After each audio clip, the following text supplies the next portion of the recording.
Hello, and welcome back to another Feelings and Finances episode of the Money Skills for Therapists podcast.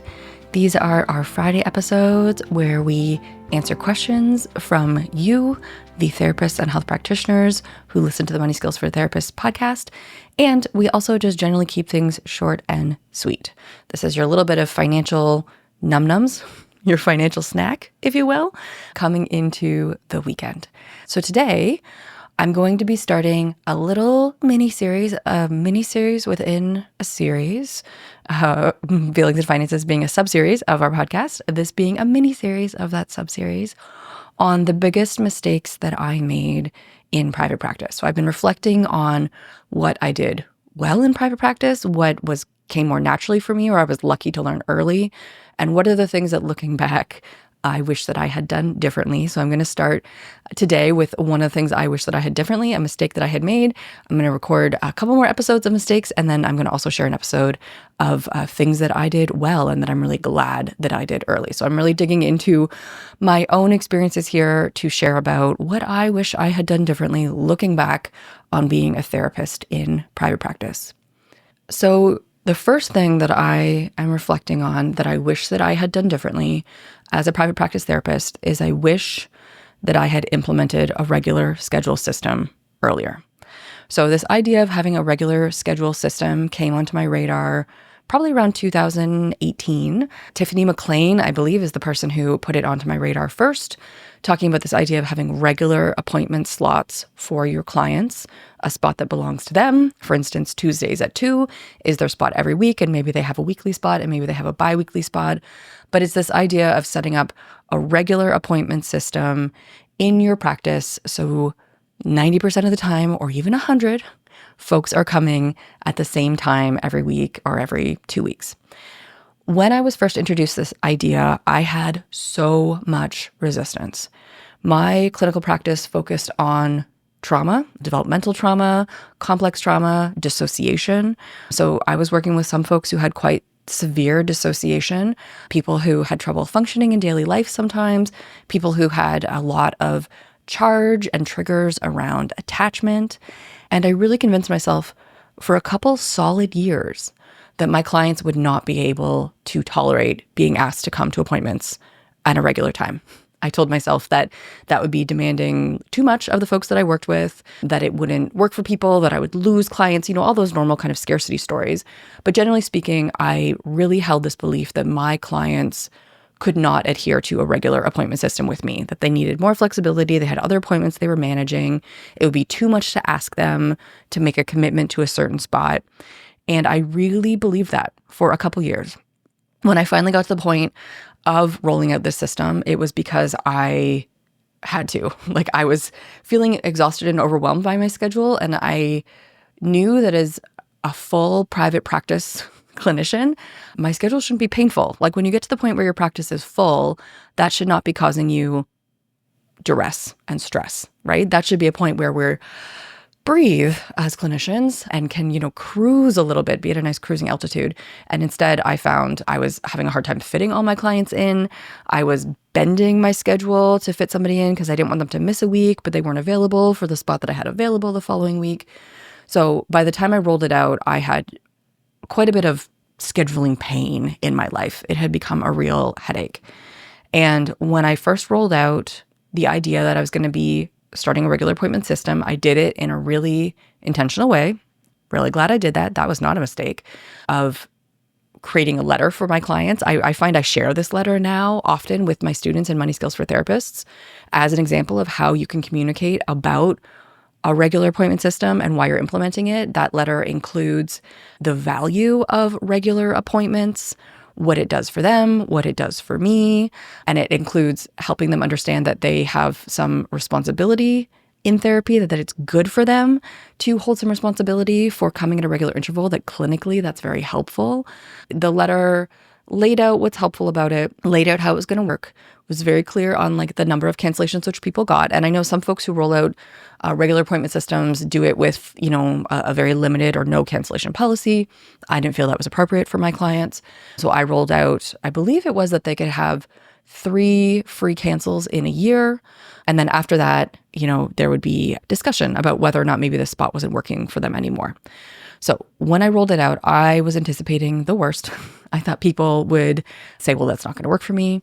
Other kinds of objections, your brain comes up with all sorts of stories.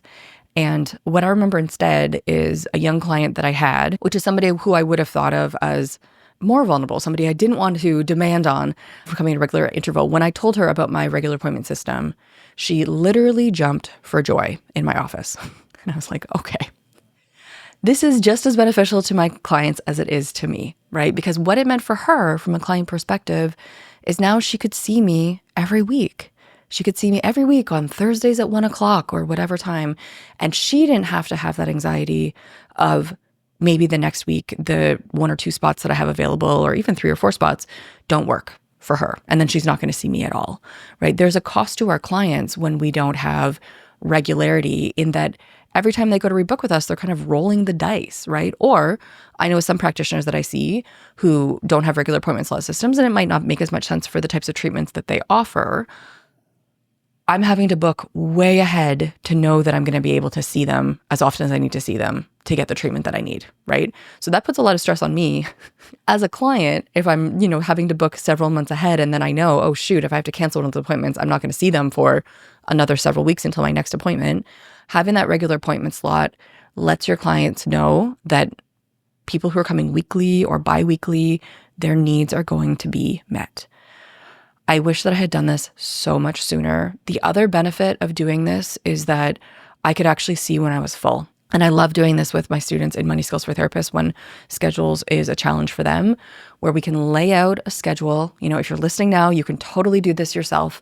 Lay out a schedule. Of course, I use a spreadsheet, but it could also be a Word document to show, this is my week. These are the spots that I have available. These are the times that I can work. This is the most sessions I can do in a day. So I'm going to schedule, those 4 slots available. Who has those slots already? Like, who's already kind of regularly seeing you on Tuesdays at 10? Put their name in there. And then if you're somebody who sees clients biweekly, because I tended to see clients more biweekly than weekly, actually, for the type of EMDR work I was doing, that worked well for my clients and I'd have a week 1, week 2. So I know that on week 1, Jim has this spot, and week 2, it's Lorraine, right? And I know that they rotate. And so by having set spots, you can also see, are you full? Because that's another thing that I struggle with as a practitioner, and that I see my students in Money Skills for Therapists struggling with, is you don't know when you're full, right? If your schedule is all over the place, if some weeks you're going to have 10 sessions and the next week you have 18, are you full? Are you not full? Do you have room for more clients? Do you not? When you start to set a regular schedule, you can actually see, okay, I work 15 sessions a week. These are the spots. When I spread out the clients that I have and I put them into regular spots, I have 3 weekly appointment spots left. Now you can actually make informed decisions about how many more clients you take on, what type of spots are available. You can think about even how you spread out your schedule and how to distribute clients so that you're balancing your days better, right? So you're not having one day that's like so intense that you're exhausted at the end, and then the next day is light, but you feel burnt out from the day before, so it doesn't really matter. Yeah, there's so much benefit to having clarity. Folks who listen to this podcast who have taken Money Skills for Therapists know that clarity is one of my favorite words. Having the clarity to know, is your practice full? Is it not? And if it is full, then you can move into those bigger questions of financially, is it meeting your needs? Is seeing your sweet spot amount of clients, your 15 clients a week or whatever, do you actually get paid enough? Or do you need to start thinking about other things that need to change in your practice? You can only know those things when you actually know if you are at capacity or not. So I wish that I had rolled this out at the very beginning of my practice. I probably didn't roll out a regular appointment system until 4 years into my practice. And the 4 years before that had a lot of headaches that were unnecessary. And the final years where I had my regular appointment system had much more clarity, flow. My clients felt taken care of. It helped with their attachment needs because they knew they were going to see me. They didn't have to worry about whether or not they were going to get in for an appointment.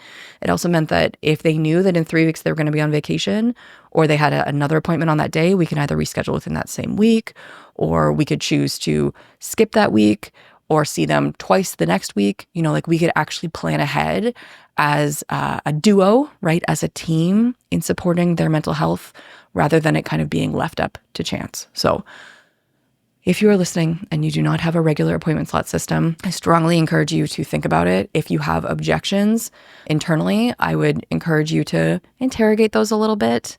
If you tend to work with folks who work shifts, because that's something that I hear sometimes, it doesn't work for people, you can still have 50% of your clients on a regular appointment slot system and then have floating spots for those folks who need more flexibility.